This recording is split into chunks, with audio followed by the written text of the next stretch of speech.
money, Jordan Belfort. Stacking penny stocks while I'm flipping these birds. Sipping on Ciroc, trip 'em up with the words. I done popped the Molly and I think it's be my third. What is going on, Degen Nation? Kenny Kim here, bringing you another Fantasy Golf Degenerates podcast this week for the Arnold Palmer Invitational. As usual, I'm here with everyone's favorite Canadian, Tyler Tamboline. Tyler, what's up, my friend? What's going on, Kenny? Happy to be back. As always, had a good week, had another good, setup that we got there. Sep came from down the stretch. We'll get to that in a minute, of course. We're going to talk all through the API as we always do. But before we get into it, want to remind everybody very quickly, this podcast is brought to you and presented by DraftKings. Got a special offer later on before we get into the DraftKings tiers for you guys. And then, of course, our other sponsor, fantasynational.com. Head on over to fantasynational.com/FGD. I see you got the hoodie on tonight, Kenny. Get yourself 20% off your first payment when you head over there. And then if we could just remind you guys quickly, one thing we never ask, or at least forget to ask, because both of us are degenerates, like the title says, and forget. But, hit the subscribe button. If you listen to this on the podcast, give us a review. We always, we ask for them, but we don't ask for them enough. It's free to do. It helps us out. We would appreciate it. And then, of course, like this video, go over, throw your winner of the week into the comments, something like that. We'll get some contests, maybe some DraftKings tickets rolling as we get through to the players, working on a little bit of that. Also working on a bigger listener league. We'll have more on that when we get into it later. But Kenny, the big Austrian man, Sepp Straka, comes from out of nowhere. They said it was weather. They said he got lucky with that. I don't think so. He played some pretty damn good golf all through the bear trap and down the stretch. Unfortunate for Berger's claps. Unfortunate for Lowry's chances there at the end. I think Baroff tweeted it out. Our boy said, I'm going to use this, where he said, I played the golf perfectly and it still didn't go my way. So, Lowry did his thing at the end. It was a great stretch to finish it out. What did you think of the tournament? Giuseppe, I wish that was his name. Giuseppe Straka. It would just be better. I just like it. Sepp was really good performance. I mean, these Georgia Bulldogs just getting their thing done here in the past. I mean, you got what? Hudson won, Henley almost won.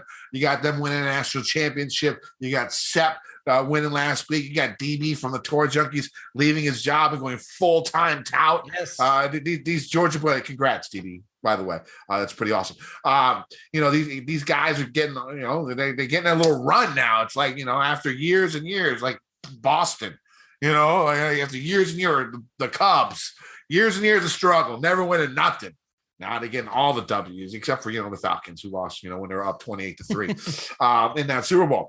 But yeah, I mean, Sepp went, 4 under with 4 birdies and no bogeys in his last 10 holes at Honda Classic.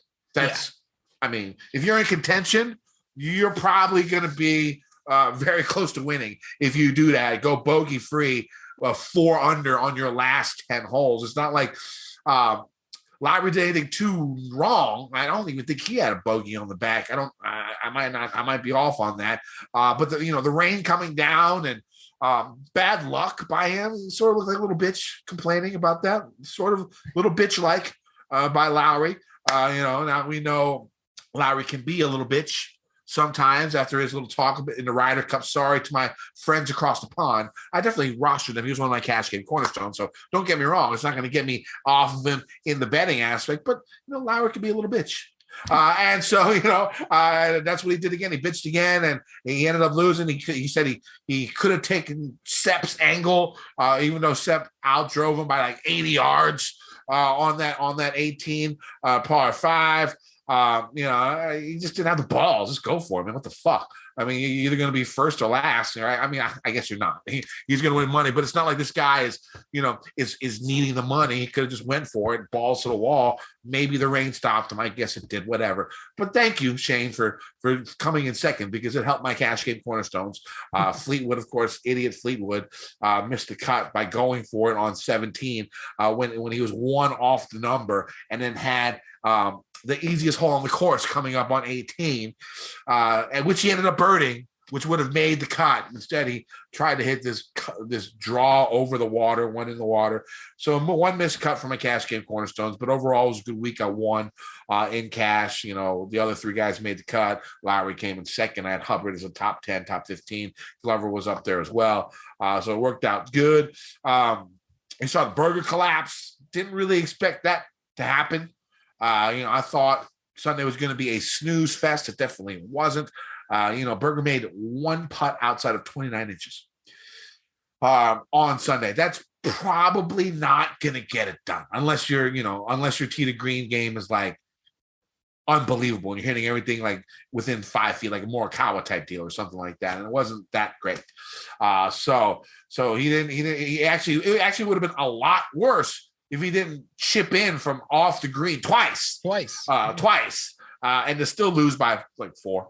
Or 3. It's not great by Berger, but I think Berger's the type of guy who just let it roll off his shoulders. I don't think we have to worry about that. It looks like he's healthy.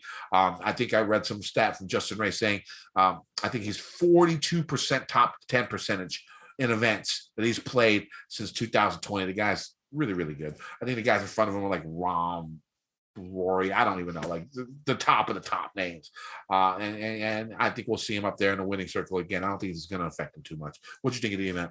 Yeah, I loved it. It's, we love this event every year. That's why we went down to this one. I missed just sort of being there. It always comes out to be a good event. Besides Matt Jones winning it by whatever it was, 5 or 6 last year when he just continuously went on, he pulled the Berger, but finished it out. That's, when it gets a little bit boring down the stretch. But beyond that, if you take like 5 of the last 6 years and forget that one, it's always a good tournament, always a fun one to be at. And I couldn't imagine the way the torrential downpour just sort of picked up there at the end. And like you said, it sort of ran out that way. I don't know. Lowry tried to do something on 18, at least. That's why it went wired sideways. But sure enough, yeah, Sepp did get to tee off first, but you have no control of that. Like, that's just the way things go. That's the breaks. Play for it. I loved some of the other stuff though down the stretch. Kurt Kitayama, he's a guy who liked Berger going for it at the end, got himself a nice little pay boost there, and he went right for it. I think it was Rappaport. We always bring him up and rag on him a little, have to, but he would say, "Oh, don't be so fast. He's not going to do this. He's played on all these tours. He's probably happy just to collect the money." No, dog, forget it. He's going for the green. He did. He had his shot. He made a good putt there and had a chance. Speaking of going for the putt there, like, I just loved it, even though probably didn't even need it, Sepp there. But Keith Mitchell, don't know if he knew he was on camera or not, probably had to expect it, but at least he was going for his boy. And that's what you love to see. I hate when people are cheering against other people or something. If you're on the same team and you're out of it and you can't win, cheer for the guy on your team, man. And it's not a team game, but it's, like you said, the Bulldogs, it's team sport from that perspective. The most you can do, or your buddies, let's just say. I know it's an independent sport, but like I said all the time, I compare it to daily fantasy sports. And I think so many times people, oh, this guy won again or that guy won again. It's like, yeah, but if they're your boys, like we had a great week over at Run Pure. Last week, your guys over at Gups Corner, you guys had a big week. There's all these weeks, different people are going off. You got to cheer for your people, man. That's what it's all about. So I loved seeing Keith Mitchell do that down the stretch. Speaking of bad putting, not just Berger, you talked about the chip-ins. That was, he needed those as is, and it still didn't spark him. But Berger, Kirk, and Svensson were like the 3 guys I needed to protect some money on Sunday and get like 85% of my money back, which I was going to take on a week the way the rest of it went, with Sung Jae missing and some of the other guys that I played there that didn't come through. And the only 3 guys in like the top 20 to shoot over par on Sunday were Berger, Kirk, and Svensson, and all the same reason. It was right there sitting there for them. And I think with Berger, just my opinion from what I watched, on the first hole, pipe the drive, pick the tee up like he has been all week before it even got close to the fairway. He knew it was money. Hits that approach shot. You had posted it, but for good reason. I know there's jokes aside. Korean cussed. Yeah, you had the Vince Carter gift. I thought it was over, man. I mean, he buried that first hole like it was his fucking job. I was like, well, it was. He dropped it in there so nice. But what surprised me is when we actually got up to that green, watching it and saw them mark their balls, I said, okay. Interestingly enough, Berger's not actually as close as I thought he was. It looked so good on the approach, but I knew it would be a bit of a shaky putt. And in my head, before it even happened, I said, if Lowry drops this before him and he misses it, I think we're going to have a tournament. And sure enough, what happened? Exactly that. And when I looked at it, like, holy shit, Berger is not actually as close as I thought. Now I'm scared he's going to miss this, because I had him on Sunday, round 4 showdown. Like I just thought with his score and this course, there wasn't a lot of birdies out there. Man, what an event, though. Like I said, it's always a good one at the Honda Classic. Love it. Hopefully next year can get back down to it. Just didn't work out this year, but I would love to get back down there. I love Florida, and I just love this event for the endings that we get. The course is so strong. I saw a lot of conversation wanting to bring it back for a PGA championship, right? That conversation got brought up a few times over the weekend. Any other thoughts on it, Kenny? Yeah, I loved how they with the cameras would go to like some golf you hadn't seen like all week on Sunday, and it was always a water ball. It was like they did not give a fuck. They were like, fuck this dude. Let's show. Usually you see like guys make putts, you know what I'm saying? And let's go to this dude. He just made an 80-foot putt. Yeah, or, he's plus 3, and you're like, this is either a hole in one or another water ball, because there's no other reason to show this right now. Every ball was in the water, lots of water at PGA National, and a lot of guys went in that water. It was trouble for a lot of people. A lot of water this week on the course. Speaking of Georgia Bulldogs, Keith Mitchell, another 50 to 1. I bet him this week. We'll see if that goes on. But yeah, it was a fun event. I did enjoy watching it. Gambling wise, it wasn't the greatest. I added Kittyham alive like 50 to 1 or something like that on Friday. That was like my really only sweat going into it. Of course, Lowry. If Lowry won, I would have been really pissed, because he would have been the second cash game cornerstone in a row that won that I didn't bet on, which had Decky earlier this year. No, it wasn't Decky. It was somebody else. I forget who it was, but I didn't bet on Scheffler at the Waste Management. I had. And so, yeah, I mean, that one hurt a little. At least it didn't hurt as much with him losing. And so the guys who bet Sepp last week, good for them. It was not me. All right, so let's move on to our listener league. You want to talk a little bit about the listener league before we go over the winner? Yeah, just want to bring it up because we are trying to push it ahead for the players. So this week, if you haven't got in already, it's been posted out. I posted on my Twitter. We retweeted on the Fantasy Golf Degenerates Twitter, so you guys can see it there. Post the link in some places. We don't mind sharing it quickly so we can fill it up, because we want to make it bigger, right? That's what it's always all about. Talk to my rep. It looks like for the players, we can definitely get it up to at least 1,000, depending on how fast we fill this week. So fill it up. It's always that balanced structure. I know people want rake free. We have affiliation with Mayo, who is sponsored by DraftKings, who helps us be sponsored by them, but we don't get the same thing. We don't get the rake free. Like I said, it's just not the way it works, but it is reduced rake and it's guaranteed to run off. So even if the week we flip it to 1,000, we unfortunately come up slightly just short, they will still fill it up for you guys, and we'll still play it with the same guaranteed prize pool and everything like that, which would in turn just cut in to said rake. So hopefully we can fill it up, though. We like supporting them. They support us. I think we're going to have a few tickets to give away. We'll talk about that maybe for next week's show, but a good starting point, I can promise you, I mentioned earlier, would just be to go on, like the video for us. It gets us a view and a like when you go on, because I know a lot of you just listen to it on the podcast, and then put something in the comments. Just grab something that you want to put in there for the winner of the week, but mainly the reviews on iTunes, Spotify, whatever podcast station you listen through. I want you to go on there and put a review in. We don't ask for much on here. It's free to do, only takes a few minutes. We would appreciate it. Just let us know what you think of the podcast. That's all for this week, Kenny. Yeah, before we get into the listener league winner, again, winner of the 3-man. Yes. Once again with Tambo in last place. Yeah, 3 out of 6 ain't gonna cut it. That's what I had. And your 4 out of 6 was a better than our listener league winner last week's 5 out of 6. So yep. It's all about your new strategy, man. You find those guys that can win, you put them in there. As long as they're up, you get 3 of them at the top of the leaderboard, you're still in pretty good shape. And that's, I believe, what you had with your 4 out of 6. 3 were in really good shape, and then 1 was just sort of straggling along. Well, I mean, the thing is, that wasn't my cash lineup, but in my cash lineup, I was not even cashing on Friday. And then, the course is so difficult. My golfers went 9 over on Saturday, and I moved up like 200 places. You know what I'm saying? Yeah, that is one thing. Saturday, I didn't even watch. I was like, my guys are sucking so bad. I didn't look at my DraftKings score, because I was like, this is just going to make me angry. I'm going to be like so much farther down than I was last night. I wasn't even in the cash. I was only the bottom 0.25%. And then at the end of the round, I looked, I was like, damn, I jumped like 200 spots. I was in the top 20%. I was like, what the fuck? Okay. Hell yeah, that worked. I guess my 9 over for my 5 guys was pretty damn good. On Saturday is what it came down guys to. Were really bad out there. That's what I was saying earlier. I had that one lineup, but it was in the 555. I was 32nd after Friday with a 5 out of 6. After Saturday, it moved to 22nd with a 5 out of 6 because other people had went backwards and just didn't have enough in them. And then on Sunday, all of the guys I needed, Berger claps, Kirk couldn't putt, Svensson couldn't putt, Kirk, all those guys were in the lineup for the 5 out of 6. It just didn't work out in the end. But funny that you play. I know it's working for you, so we're not going to change strategies here, but it's funny you'll put all that money into your cash games on this lineup to win like double ups where you need a top 50%, but you won't play it in the 3-man where you just need to beat 2 guys. full confidence to win all those tournaments. I don't know why, because I feel like I need to be a little bit more aggressive in the 3-man. I don't know why I think that. It's because I'm playing against you. I don't know. The guy that comes in last every week. Yeah. I mean, it's been working for me. I don't use it. Don't switch it up now. You're doing well. What I do is, I have my lineup generator, and I'll make my 60 lineups with the lineup generator, and then I make 61 lineups or 62. My cash is 61, and the 62nd lineup is just me hand making, like, who are the best plays?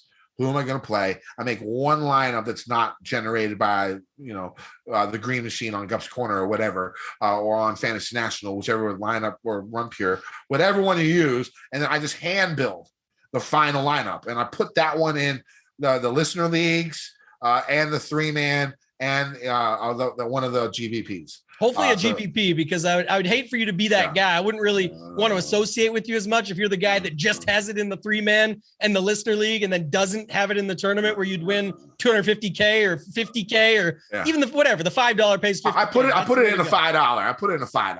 Also, of note on that comment this week, I'm not sure if you saw it, but anybody who hasn't, go check it out. There's a $6 single entry, a $40 single entry, and a $222 single entry this week on DraftKings, where they're already very nice balanced structures for single entry. It's like a mega leaderboards or something it's called, where there's extra money on top based on where you finish in all 3 of the tournaments. So if you can play in all of them, that's great. If you can only play in 2, but do well in both of those for $46 in the $6 and the $40, since I know people want to stay in a lower bankroll range, that's fine. You could still contend if someone doesn't do good in all 3. And there's a bunch of leaderboards for extra money on top of what's already some pretty good tournament setups out there. So check those out as well on DraftKings. Yeah, I put my cash lineup usually in the $5 single entry. I'll probably put it in that $6 one this week. Yeah. All right, let's get to our listener league winner. It's Chef Burns with, I think this is not his first victory. I think he's won before. I think he has lamb chops as his avatar, not the puppet. Man, I'm really showing my age on that one, right? Yeah. You guys remember Lamb Chop the puppet? I remember lamb chops back in the day. Okay, all right. No, I don't know. I'm showing my age on that one. But it's like the actual lamb chops, like lollipops that you eat, which are delicious. A little bit of pesto on there or something like that. Mint. I even like the old school mint jelly. What about a chimichurri? Chimichurri is great. Chimichurri is the best sauce that you could possibly have on meat. There's no other discussion on meat products. I prefer it on red meat though, like lamb or beef. I don't care. With red wine. Now you want me. Now I'm about to order, because you just said that after the pot. I might even order it now. There's a Brazilian steakhouse across the street from my house. I just might have them come over, and I always get the extra chimichurri, and they bring you a pint of chimichurri. It's ridiculous. It's the best. I'd be very interested in that. That's an option I would be very interested in. But I think you're supposed to be eating healthy though. I mean, no carbs. Okay. Meat has no carbs. So I'm worried about being diabetic. So I got to get rid of the sugar and get rid of the carbs. I actually went to the doctor, had an ultrasound on my abdomen. I don't have cirrhosis, but I do have a fatty liver. Not sure exactly what that means. So cancel the sugar and the carbs and balance it with the salty red meat. Extra sauces. Right, great. Hey, my EKG is normal. Now I'm actually going to a cardiologist next week. So we'll see what the hell they say. And if you look, so smoking wise, I don't know if you guys are on the pod, you can't see if you're listening, but there's about 16 cigarettes left in here. I bought 2 packs on Friday. And I'm on my second pack. It's Monday night at 7:30. I'm on my second pack, and I still have 17 left. So I'm getting there. I'm getting there. We're getting there. And right as I said, I'm going to go ahead and light them motherfucking light the cigarette up. We good to go. Let's talk about this goddamn fucking listen to league lineup with Chef Burns as I blow this glorious smoke, beautiful tasting Newport out of my lungs, which I have to savor because I don't know how much more longer I'm going to be doing it. All right, Daniel Berger finished in 4th, 85 points. Berger was 25% owned in the listener league. Solid work right there. Lowry, 19% owned. Of course, he finished 2nd. Gary Winland, who I loved last week with a nice, beautiful top 5, helped me out in GPPs. 10% owned, 83 points. He actually almost had as much score as high a score as Lowry and Burns. Ryan Palmer, he made the cut, finished in 70th with 50 points. Sam Ryder, who once again I love, it was top 5 in birdies. Like I said, if you get him through the weekend, the man's going to get you a lot of birdies. 79 points, finished inside the top 10. Only 6 points behind Berger. So lots of birdies from Samuel Ryder. I love rostering him when he's cheap, when he's like 7K or below. Just, go ahead and throw him in there. And yeah, Big Ball Hostler, who's been playing decent golf here recently. Even par, 16th place, 61.5 points. What do you think? Yeah, I love this lineup. It's an excellent setup. We talk about it all the time with the ownership. He's got the higher owned Berger, which was nice to see in this tournament, especially even higher than I think he was 20% elsewhere. So almost 25% Berger in our tournament, which is nice. Lowry, talked a little bit about this combo. I did the Mayo show last week, the live show chat. And that was one of the things we talked about. We looked in what can you do in tournaments from a roster construction perspective? And if you look last week, the one that we talked about specifically, the 2v2 was Im and Mito, which were both very popular. And while Berger was picking up steam and did in the end with the late comments of his health and being good to go and 6-7 days feeling like 100%, all those factors, you could play Berger and Lowry at a lower ownership than Im and Mito. And I think that was a better play. You said 2 serious studs that both could go out and win the tournament. I know some people thought Mito could last week. I bet him with the rest of the community, but did not feel good. Like I said, especially even on that show with Mayo, I said the same thing about the boost. Mito got the boost where you could get him on some books up to 80. Well, they already know all the money they took on Mito at 50 and 45. When they're going to give you 80 after the fact, it's not some random computer generation. It's like, shit, people want to bet on this loser? Here you go. Pile the money in on 80 and we'll take more. Not fully serious there, all jokes aside, but just saying that is typically what you see with those boosts. So I love the Berger Lowry swap. You liked Woodland and Ryder. I like Palmer and Hostler. So I like putting it together that way. You mentioned it in a second there. Hostler has just been playing some better golf. 69, 69, 71, 71 on an extremely tough course. We saw shades of it. I believe it was at the Farmers. And now I think he's here again this week. So we'll have a conversation. Yeah, on that. I think he's definitely in play. It's a lot of similarity to last week. He's got to feel pretty good about that result, the top 20. He's, really good 2 of his last 3 events. So I like that. And then the Ryder and Palmer thing just in the middle there. Ryder, you mentioned it. It's a risk reward thing. If he gets through, he scores. And he got through and he definitely scored. T9 with 79 points. Plenty of scoring in there. And then Palmer was just there with Taylor Moore, who got a little bit of love. But Palmer had the course history. So even though he didn't come through at all, T70, funny enough, he scored the same. He scored like 2.5 points less than Bezuidenhout, who ended up going like bogey-free 4 under on the last day, which the bonus alone got him more points than Palmer, but finished way up the board. It just comes back to the scoring again. So Palmer made a lot of sense there. So not sure if Chef Burns has won before or not, but I think, like you said, he's definitely at least been up there. Already got him into the Tournament of Champions. Some other regulars, Wiggy is up there. Gup, back-to-back weeks posting top 10s. I think he was second last week and now 7th this week. And then Monday. You also got 2 more tickets on there, like 2022. That's going to be a big week coming up. Yeah, million. they posted it the other day. It's the classic setup, $1 million for first and 100,000 for second with 1,000 people. So someone's taking a $900,000 bath late in the day, which is unfortunate. But hey, 100K, you'll still come away with it. But someone's winning the $1 million as well. So yeah, a lot of regulars up here. Shout out to Chef Burns. We'll see you in the 3-man this week. All right, that sounds good. Let's get to this week, the course, if I can bring it up. All right, so PGA Tour goes to Orlando, Florida this week for the Arnold Palmer Invitational at Bay Hill Club and Lodge Field. Bit small than usual invitational tournament, around 120 golfers. The cut is still top 65 in ties. The field has grown a little bit weaker since Arnie's death. It's still not like the superb field it used to be all the time when Arnie was still alive.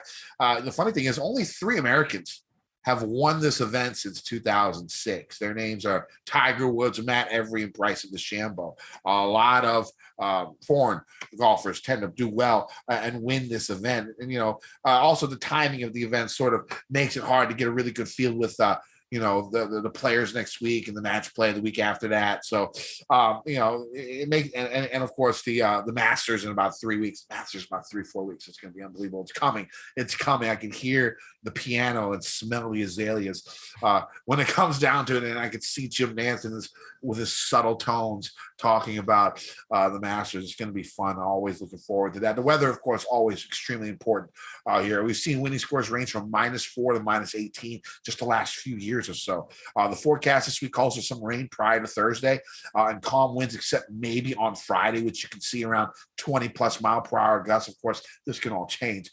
This could lead to ripe scoring conditions, especially on Thursday with rain in the forecast Wednesday. Now, the thing is, don't expect those soggy conditions to last all week. And we saw just last year how quickly this course can go from wet to dry. If you remember last year on Friday, torrential rainstorm. They played lift, clean, and place on Saturday. We saw some 64s. Kegel Bradley shot a 64 that Saturday. And then on Sunday, only 2 golfers shot on the par all day. It was fast and firm and only took a day to dry. This is Florida. It's heat. These places, this course can dry quickly. So don't, if it just rains like it says on Wednesday, it doesn't rain the rest of the week, by Saturday and Sunday, we're going to see fast and firm. It's going to be tough. Now, there were some major changes to the course, 2009. So, looking at course history, past 2010 is probably the best idea. In 2 of the last 7 years, the course played really easy, like 2015, 2016. And then the course showed its teeth more in 2017. There were strong winds.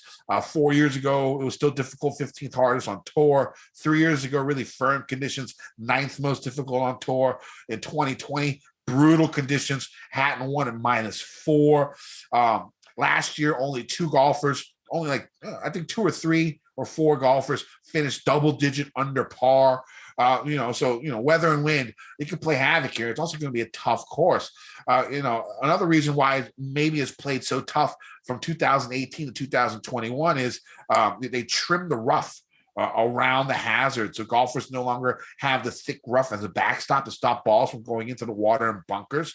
So I think that's actually led to a lot more difficult and worse scoring the last 3 years here as well. And I think we expect more of that this week. Bay Hill, 7,450-yard par 72, 4 par 3s, 4 par 5s. Good mixture of holes where bombing it off the tee, will sometimes be an advantage, and sometimes placing it in the right spot with a 3-wood or hybrid will be the play. Throughout the years, it has played as a less than driver course, but the par 5s are reachable in 2 by most if the course is firm, and length off the tee will be helpful for those holes. Now, in 4 of the last 6 years, the winner has shot double-digit under par on the par 5, so scoring must come from these holes. Also, more recently, we've seen golfers attempt to bomb their way throughout the course, and it's worked for the likes of Bryson and Rory.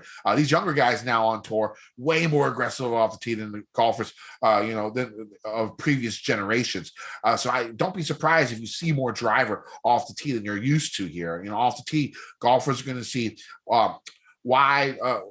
Golfers will face wide tree-lined fairways, strategically placed bunkers on almost every tee shot, and water in play on half the holes. The fairways actually get wider the farther from the tee box the drive goes, but the course has still been around the bottom 20 in driving distance on tour. I think that stat is going to change as we keep playing this course more year in and year out here in the future.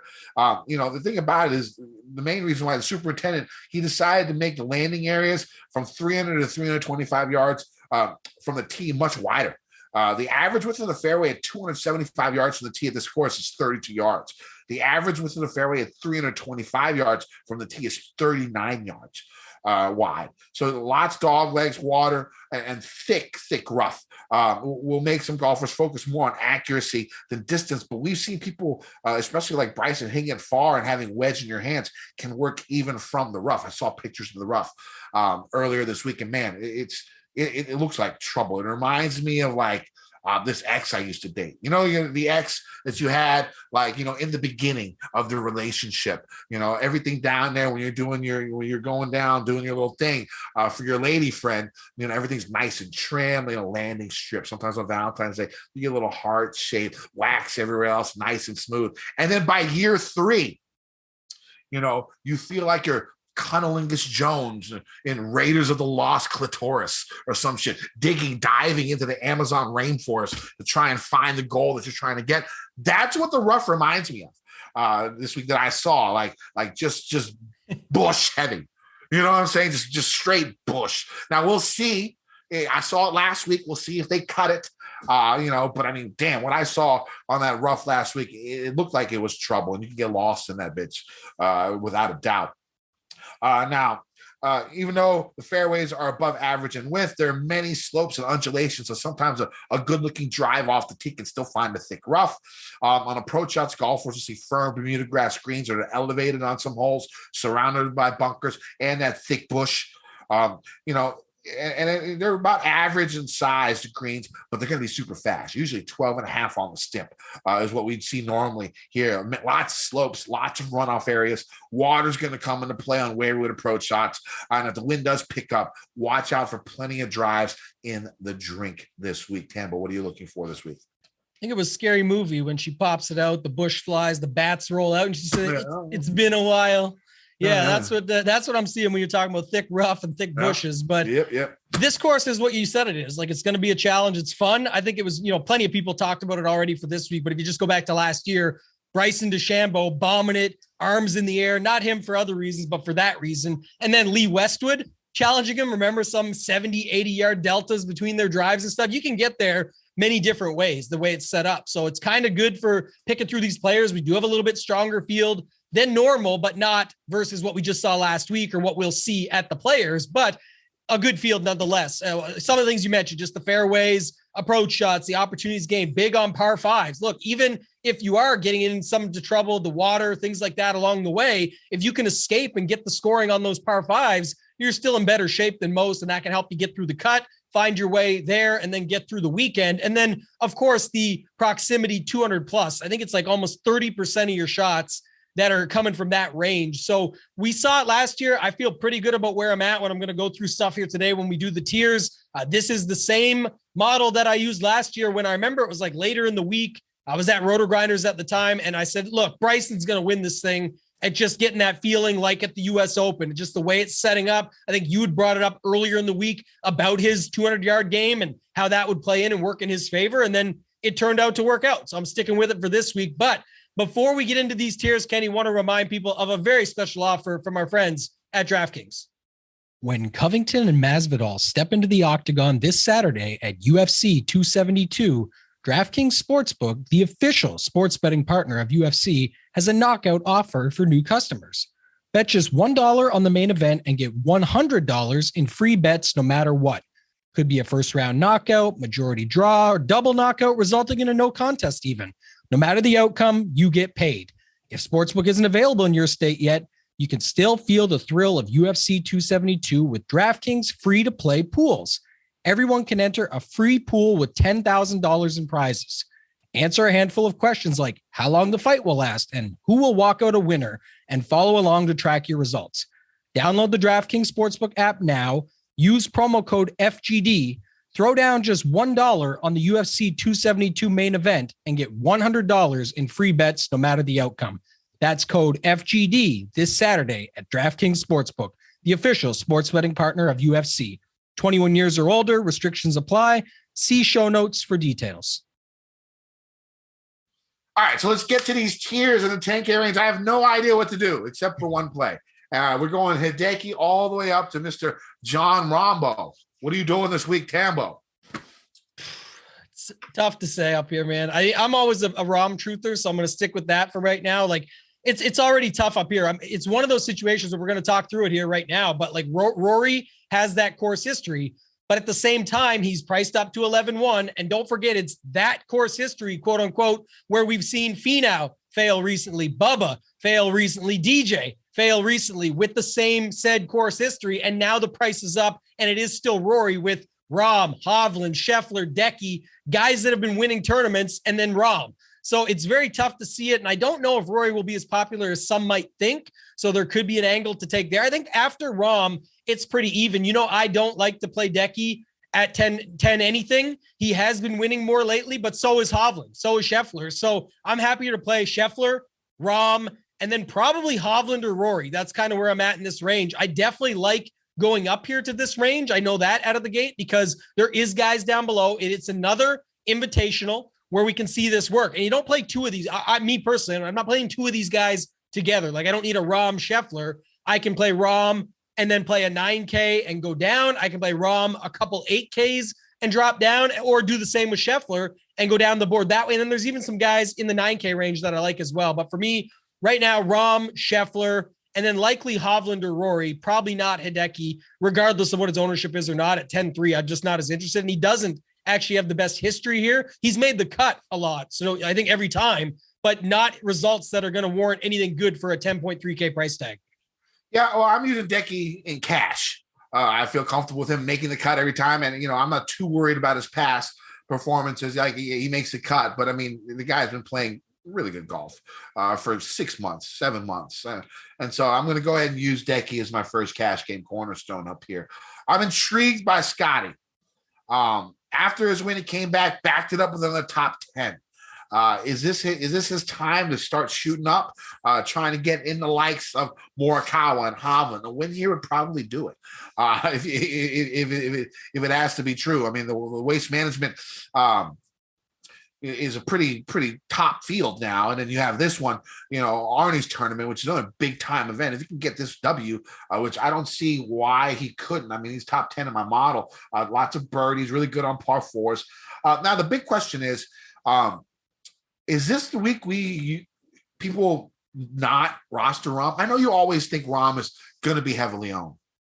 Yeah. But you have Hovland, Scheffler, and Rory. All three deserve to be rostered. I feel like it is the time where people do say, kind of like where we're leaning, like when you and I talk about it, a pre-show, where it's like, we're done with him. Well, yeah, he comes top 10 all the time, but he doesn't win. So especially with zero course history. He's never played this event. And never before. Played, yeah. And do you think this is this? I think this could be the week he just goes off and wins by like 50. I was just gonna say that's even more of a reason for me to play him. But again, I'll just do what I always do. Get enough leverage on Rahm. I like him. I think it is. The funny part is too, and we're gonna get to betting later, as we always do. We'll probably bring some up throughout as we go through the tiers, just the way we slip it out. But I think in general, anything I've seen today, Kenny, just gathering stuff, sort of curating and bringing all the stuff together that I look at on Mondays.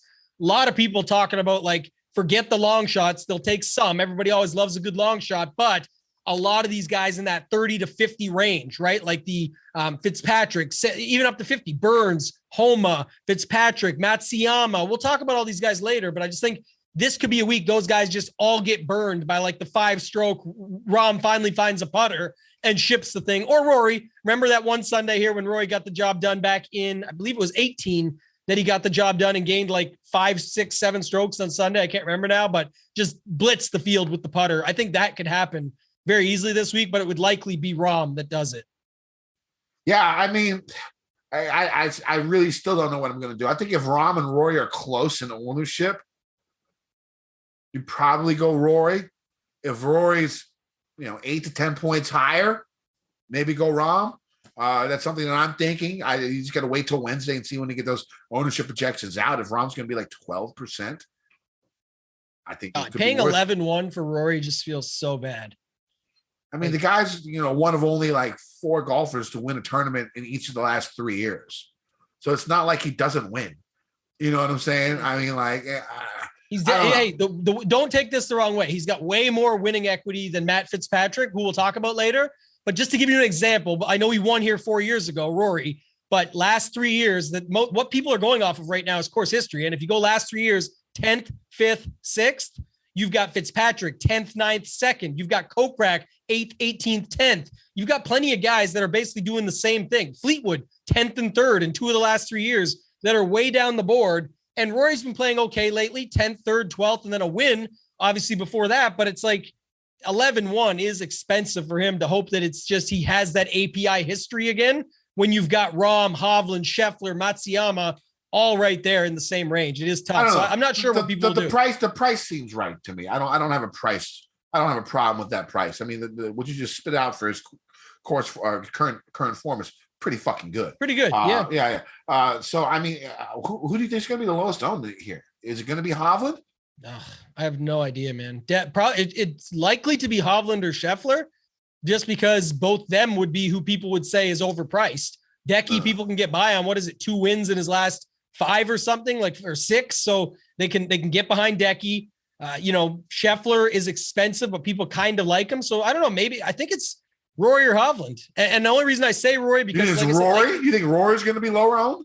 I don't think so, because he has such good history. But what I'm saying is, when you really put all that together, that's failed people lately. I'm just trying to think what the general public does. It's Monday. I have no idea, but I don't see many that are that excited about Rory and his price tag. And I think when people look back at course history, they just saw DJ, Bubba, and Finau blow it in this spot the last 3 times we've had this same type of situation. And Rahm is right there for $300 more, or just drop down. So it's so tough to say, man. That's why I don't really care that much about that up here. I just think you pick your guys that you feel comfortable with and play them, and not worry, like, if Rory's 18% by the end of the week and Hovland's 15, I'm not playing Hovland just because he's 3% less. I'm playing Hovland because I like him more and get enough leverage that way. So just pick your guys that you like in this range and play them. I think it will be more even than you think, because even you were wavering on the Rahm thing. You don't know if Rahm will be really owned or if people are done with him now. And so again, it's going to be tough. I think it, like always, will get spaced out quite a bit at the top. We'll have more details, like by Wednesday when I'm doing shows, I'll be able to know a lot more about where the ownership sits. But my take right now would be, it's tough to tell. Pick your guys that you like. For me, it's Rahm and Scheffler, and then make your decisions beyond that once you have a better feel, or start to feel out your roster construction in general. I think, though, at the end of the day, Kenny, if you land with, your lineup the way you like it, and you land on Hovland, I don't think you bust it up to find the 300 for Rory. I don't think you have to, I'm saying. I think you could just say, I'm good if you love the rest of your build, but that's just the way I think about things. All right, let's get to this 9K range. Let's talk about Fitzpatrick. He's going to be my hold on. I'm going to double check and make sure he is my second cash game cornerstone. He is my second cash game cornerstone this week. That's how the week's been going for me. But and the thing about it is, his course history is really, really good, but his form has been really excellent here. I mean, of course, 3 straight top 10s at this event, but then you look 10th, 6th, 12th in his last 3 starts. The guy's been playing really, really good golf. And of course, he obviously likes to play. You always play Fitz at tough courses has sort of become the rule when it comes to DFS. And this sort of falls into it. Some of his stats aren't going to line up, because a lot of what I'm looking for is 150 to 175 and 200 plus on approaches. I think Decky is the second best in the field from that range.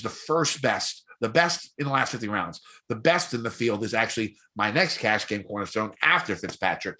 So I'm definitely going to use Fitz as my cash game cornerstone. I like Willie Z a lot.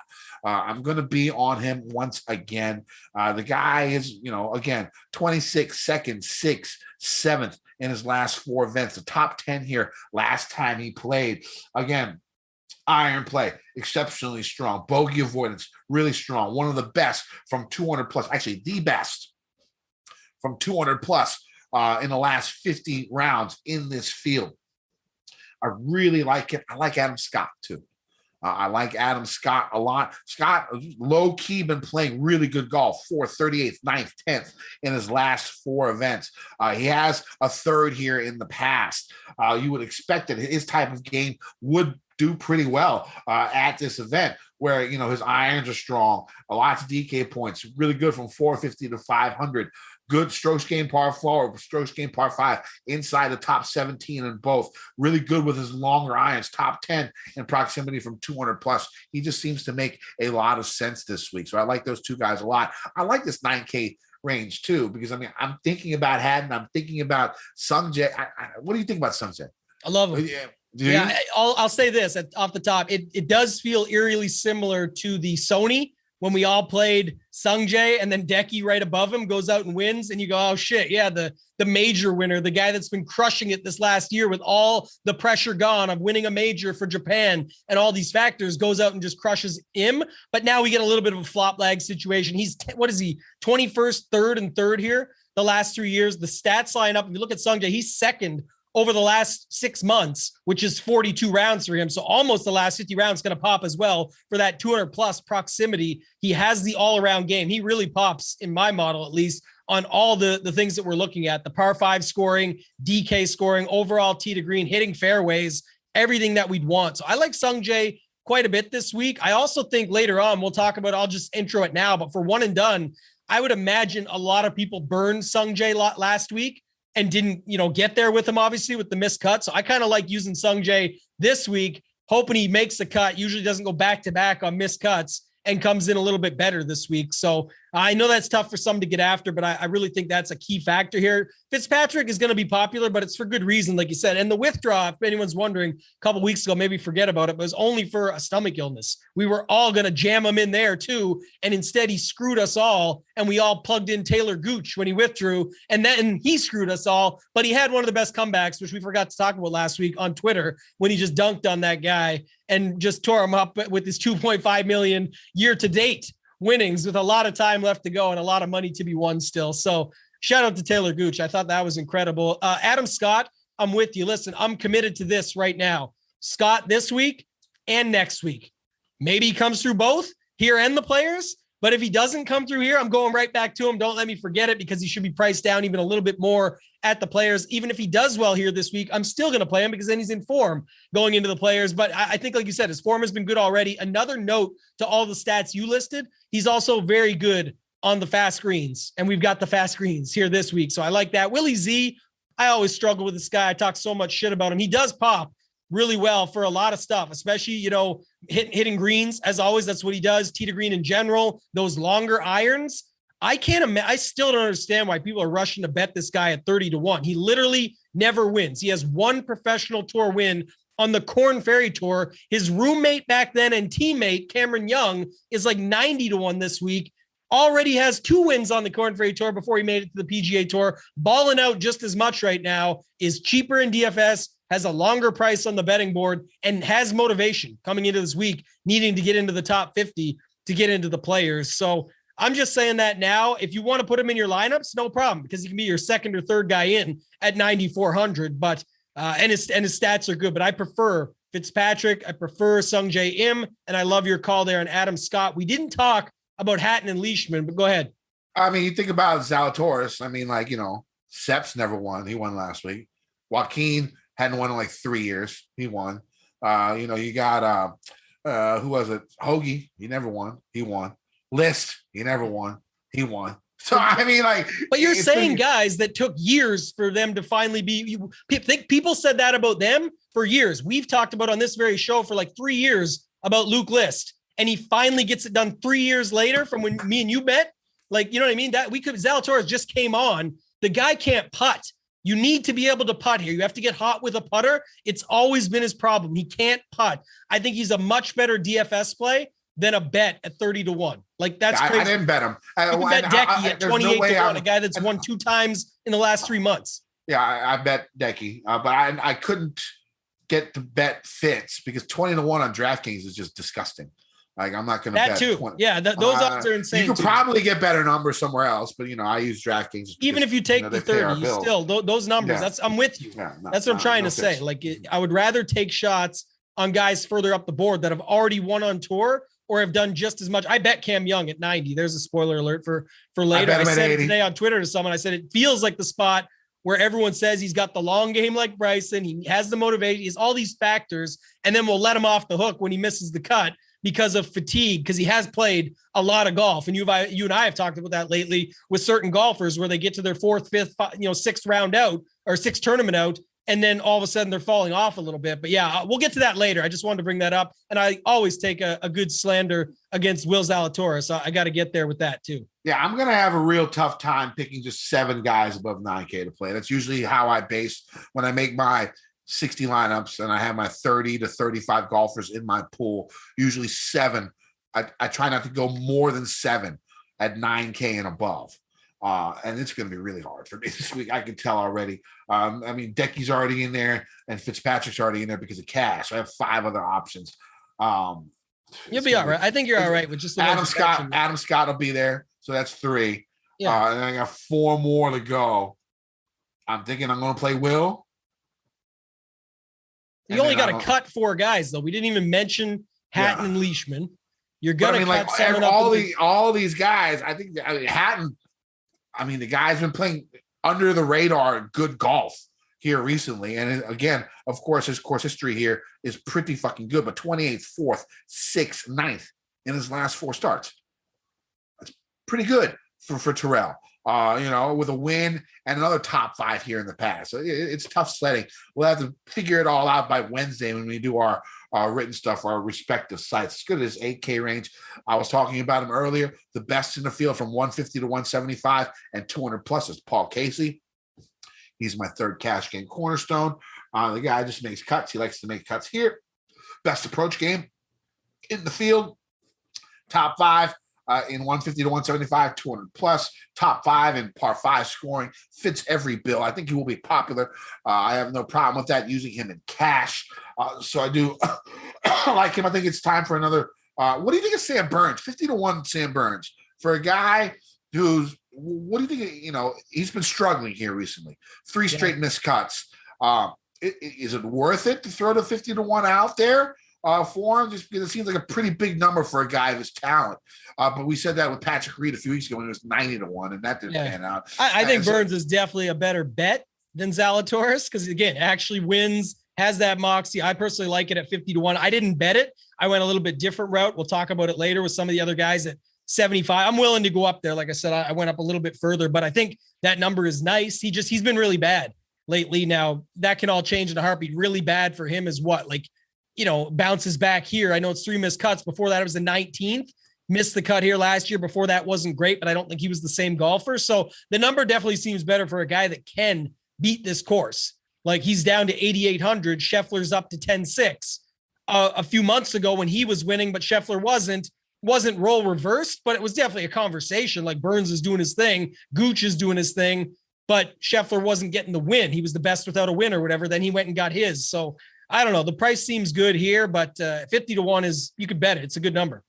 Yeah. I mean, I'm thinking about the bet, but I haven't bet it yet. I don't know about DFS. I do like Keith Mitchell. I think he's sort of cheap. When Keith Mitchell's $8,100, you think it's cheap. He must be playing some pretty damn good golf. I think he's racking top 15s over and over again. I think his length off the tee should be able to helpful here. Like I said, I think this course is not the way it used to be played back in the day. I think you see more driver. I think length helps a lot more than it used to. And he's second in strokes gained off the tee in this field, third in strokes gained par 5 in this field in the last 50 rounds. I really like Killer Keith. I'm thinking about using him in cash. So if you see my final cash game cornerstone is what, 7,700, I got to go super low to fit Killer Keith on there. And I'm probably going to make a stupid move doing that, but I like Mitchell a lot. Definitely thinking about him in cash. I like these guys in the middle too, Gooch and Henley. I think they're both viable. Henley had his chance about a month ago. Didn't happen for him, but everything lines up pretty well for him with his iron game, his tee to green game, hits a ton of fairways, could be able to avoid all that rough, that bush that we were talking about earlier. So I do like Henley. Who do you like in this range?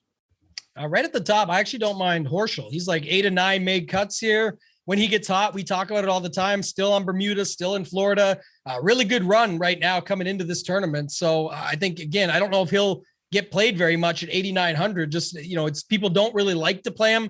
Last week they wanted to play him, but it didn't work out fully for them. But I'll still take the results we've got him. 16th, 6th, 11th, 36th, and 23rd coming in. 8 of the last 9 made cuts. Did miss last year, but again, we like Billy when he's on a good run. He's on a pretty good run right now. So I like that about him. I like the Gooch call that you mentioned there. I can go back to him here. And then the guys that I like are actually at the bottom. So Mitchell, the obvious one, everyone's going to like him, but Casey, very solid at 8,300, also probably popular. And then Tringali, we talk about him all the time, just steady across the board. He also seems pretty cheap here. So I think you could play, 2 or 3 of these 8K guys with someone from up at the top and then get unique in your lineups that way by skipping the popular 9K range with guys like Zalatoris and Fitzpatrick, or Hatton if he picks up steam because of his history, any of that stuff there. You could just drop down to this 8K range and go with some of them. So I do like this 8K range quite a bit this week. All right, let's move to the 7K range. I'll go with my final cash game cornerstone. I've been using this guy a bunch. I've been betting him a bunch. This course is probably the best fit for him. As long as he can keep it in the fairway off the tee. It's going to be Bezuidenhout, 18th and 7th here in his 2 times playing this event. Nice little 66 on Sunday at PGA National. We always like that good round on Sundays before he comes back. I bet him at 50 to 1. I think a win is going to come. Really good top 5 from 150 to 175. Good par 5 score. Hits a ton of fairways, avoids bogeys. So my cash game cornerstones this week are going to be Hideki at 10-3, Fitzpatrick at 9,200, Casey at 8,300, and Bezuidenhout at 7,700. Still leaves you 14.5 left. And like I said, I think I'm going all the way up to Mitchell for my 5th spot. So, my last spot's going to be low, but you can get a bit more aggressive when it comes to cash this week, because there's only around 50 people are going to be cut.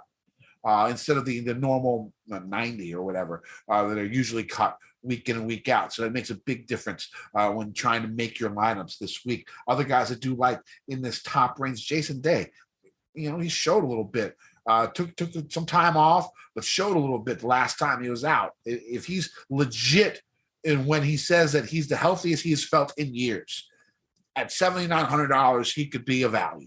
If he could play anywhere close to what he did 5-6 years ago, that it's a cheap price, and I think it's worth the risk if he really truly is as healthy as he says he is. And he looked pretty damn healthy the last couple of times out that we saw him. So I like him. I like Rose and Connors. I like both of them also. I think Rose is decent course history. I think he withdrew last year, missed a cut before that. Prior to that, he had a pretty good run here over the years. Connors has sort of been up and down recently, but I think his game would fit this course, especially with the height of the rough. He doesn't really bomb it out there, but he's not like crazy short. And you look at Rose, he's made 4 straight cuts, a couple of top 10s in that time, and then. Connors has missed 3 cuts, but prior to that, he had an 11th and a 5th. So he's not too far off. I like Rose better than Connors, but I think I want to play both. And of course, like you said, Cameron Young, I think he's going to be very, very popular this week. I bet him at 81. Yeah, I definitely like Cameron Young. Just looking at some of the stats too, and what he pops in, like top 10 in the 200 plus range. So that lines up the DK scoring second, got 34 rounds over the last 6 months. Just looking at it, second, birdies are better, 13th with the putter. He's really had a complete game. So at 7,500, at whatever number you can get him to bet him at, I got 90 this morning. And I think someone said there was 100 out there. I missed that. So I like that. I like our guy, Mav, going back to the well with Mav McNeely. He's actually been playing some really good golf. 7th the last time out, made the cut here last year. Didn't do much with it, but I do think he could do a lot more this year. So playing much better, coming in strong. I like him at 7,800, where he could go a little bit overlooked. One, just you got the pros on Bezuidenhout. I'll give the cons. He really did not have it with the irons last week. It was a lot of around the green. That's what he does. I know how that works. So that works out there. But on this course too, like really bad in the 200 plus range over the last 32 rounds the last 6 months, which is 32 rounds. So that worries me a little bit, but McNeely, 7th in par 5 scoring, 3rd in DK scoring, 15th in double avoidance, all these things that I brought in last year. And then he's 3rd, McNeely, in 200 plus. So I actually like McNeely quite a bit this week. Other guys, you get the next range with Cam Young there. Like these guys are all going to be risky, but at the same time, you could play any of them. Corey Connors, who you mentioned, Luke List, solid. Like this makes sense. It lines up for him. If you go back history here, 63rd. Before that though, the 3 times he played it, 10th, 7th, 17th. I know he's coming off a missed cut, but it was 2 events before that he won. We like him at these courses. The faster greens can sometimes mitigate it because for guys like him and Corey Connors, it's tougher for the good putters. So for them, sometimes it can still be a setup for them where it can mitigate that downside a little bit there. So I love the good ball strikers and Connors and List. And I really like Seamus Power as well. Another guy that's coming in off a rough couple of missed cuts, but before that, 9th, 14th, 3rd, 15th, 1st in par 5 scoring over the last 6 months, which is 40 rounds. Good sample. 1st in DK scoring, almost like your rider call last week. Look, he hasn't made a cut in his last 2, but he hasn't missed 3 in a row very often. He's got winning upside. He's actually won on tour. And then you got the setup where, like you said with Ryder, if he makes the cut, all those par 5s where he ranks number 1 and the DK scoring where he ranks number 1, plus he's top 10 in greens. So I think he can find it. And with 4 par 5s, I want somebody like him out there. It can help get him through the cut. and then you rack up all those points after he makes the cut. So I like that. Take the risk on Chris Kirk playing some pretty good golf. I'm not sure if it's the same, best setup, if you will, but very similar to last week in some senses. So I think you could go back to Chris Kirk here as well. Who do you like in this lower 7K range? EVR sticks out to me a little bit. 5 straight made cuts, top 20 from 150 to 175 and 200 plus. Really good, pretty good, way above average on par 5 scoring. I like Eric Van Rooyen, and I like Kegel. The guy just doesn't miss very many cuts here. This seems like it's his shizzle. So, I mean, when it comes to course history, I pay a little bit more attention to course history on lower price guys and my cash game cornerstones. And so, when you're looking at other type of options, higher price, I tend to not look at course history as much, but his course history is spectacular here.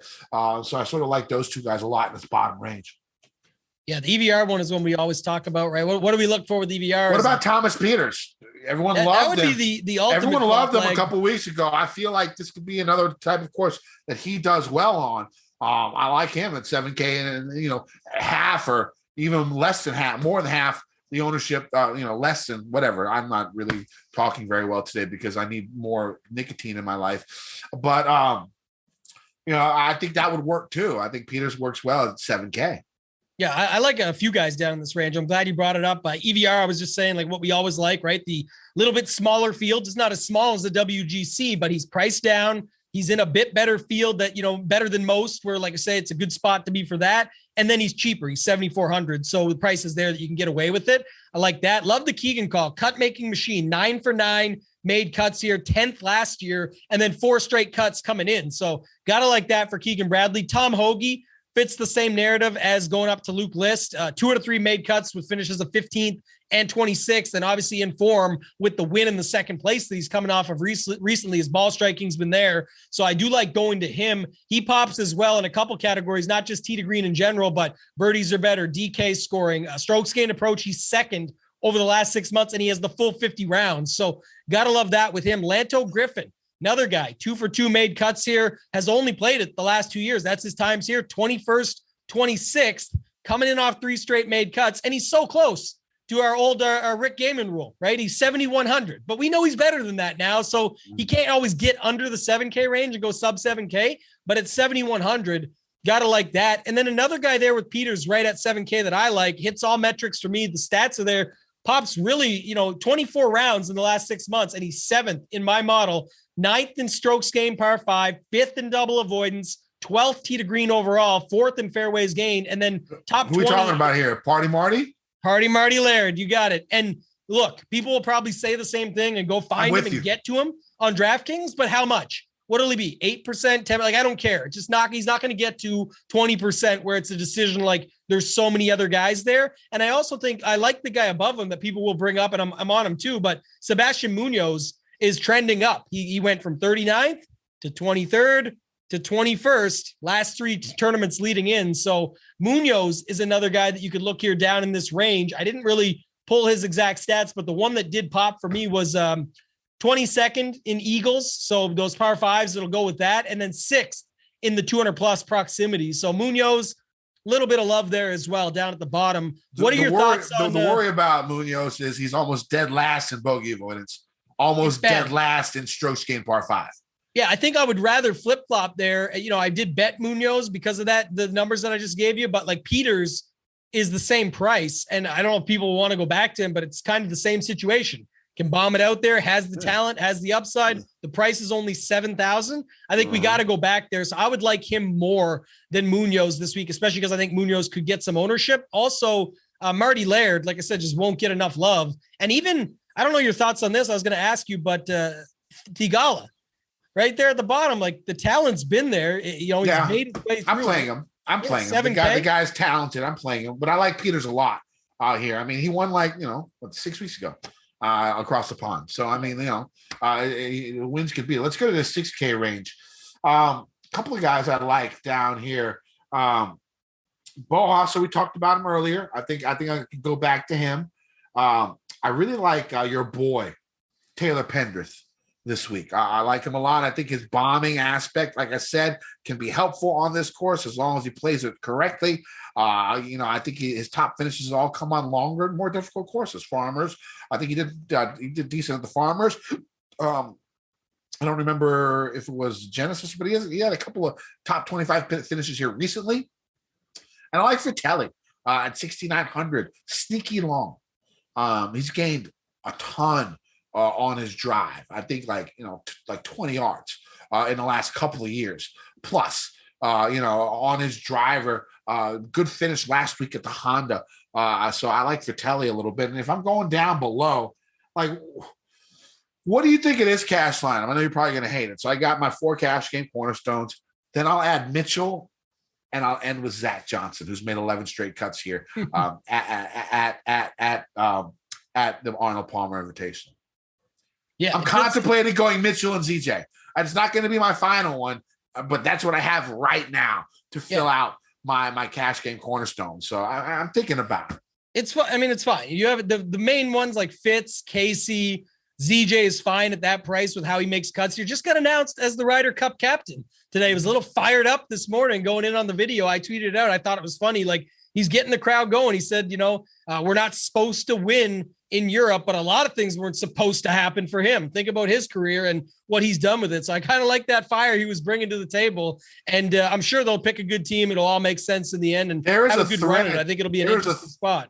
There's a thread on Twitter about Zach Johnson and how he became the golfer he is. And it's pretty fucking incredible. Like, he was barely even made it to college. Wasn't very good. Had to take money to, people gave him money to try out, to show his talent. And he just had to grind every day for his fucking career to get where he is. And he's won, 2 majors. It's a pretty incredible story. And now he's a captain of the Ryder Cup team. I mean, this guy's been a really underdog story. It's going to be Zach Johnson. I don't know who posted it on Twitter, but if you go down and just search Zach Johnson, I'm sure that thread will come up. It's a pretty amazing thread. Yeah, I'd love if somebody could post it in the comments on the YouTube video when you're coming over to give us a click and a like if you find it, and tag us on Twitter if you've got it as well, because I remember that story. The only one that rivaled it, and it's not relevant to golf, which we're talking about here, but the Francis Ngannou, his story, someone did the same thread about that. Yeah. It was pretty wild what he had to do to get to where he is from the UFC front. So I think that was incredible. But the Zach Johnson play makes perfect sense here. I can't razz you. It's not an Alex Cheka or a Luke Donald, which both were horrible, by the way. But Zach Johnson, I can get behind, especially because your theme of your lineup is like Fitzpatrick and his history, Decky and his cut-making history. Like, you're at least going with the same theme throughout the lineup. So I definitely like that. Kind of like the Fratelli call. You look at last week, the numbers are good. Comes in there 16th, 26th, miscut 24th. That's his last 3 results coming in. Miscut here last year, but 18th the year before. Had a good Sunday. I do always like a good Sunday. And then Pendrith, who you mentioned, speaking of good Sundays, to get that T25, great numbers across the board on Sunday. We talked about all the time, just people don't know enough about him. Another Canadian, roommated with Corey Connors and his wife. Guy's an up-and-comer, man. Like, you got to watch out for these guys. People think, like, Cam Young, it's going to die off. Obviously, everyone's going to go for a little bit and then have their bad rounds and stuff. But these guys this Korn Ferry Tour bunch is one of the best in a long time, right? That we're going to see all the names across the board. So you can look up the top 25 and chances are you've seen some of them, if not all of them, at the top of the leaderboards lately, somewhere into the mix. So there'll be a few that you got to leave out there, but for the most part, they're there. I like Taylor Moore. Speaking of another one, 6,800. I could go back to him. Carlos Ortiz, 6,900. I think he's an interesting player, decent form, decent history at this course. And then going down the board, there's not much else that piques my interest. I guess, Swafford, everyone played him last week at 7,100. Now he goes down to 6,300. I don't know. There's not too much else. Danny Lee, we talk about him sometimes. He's got 21st, the most recent time out, 5th here a couple of years ago. You could do that. And what about Charles Howell? He's the other guy I was going to ask you, actually, because similar to ZJ below, he's 9 of 10 made cuts, plays here every single year. Form isn't there really, but he can make a cut at 6,400 if you wanted to drop down some. So, but again, you've got ZJ down below at 6,300 right there. So I don't know. There's not too much I love down here. And I personally like ending my lineups more in the 7K range. And then I'll play some of these 6K guys just to make them work. Yep. All right, so let's get to bets. First off, I got Decky 25-1, Adam Scott 35-1, Killer Keith 45-1, Bazine Hoot 50-1. And then I got 4 bombs. I'm going 8 this week.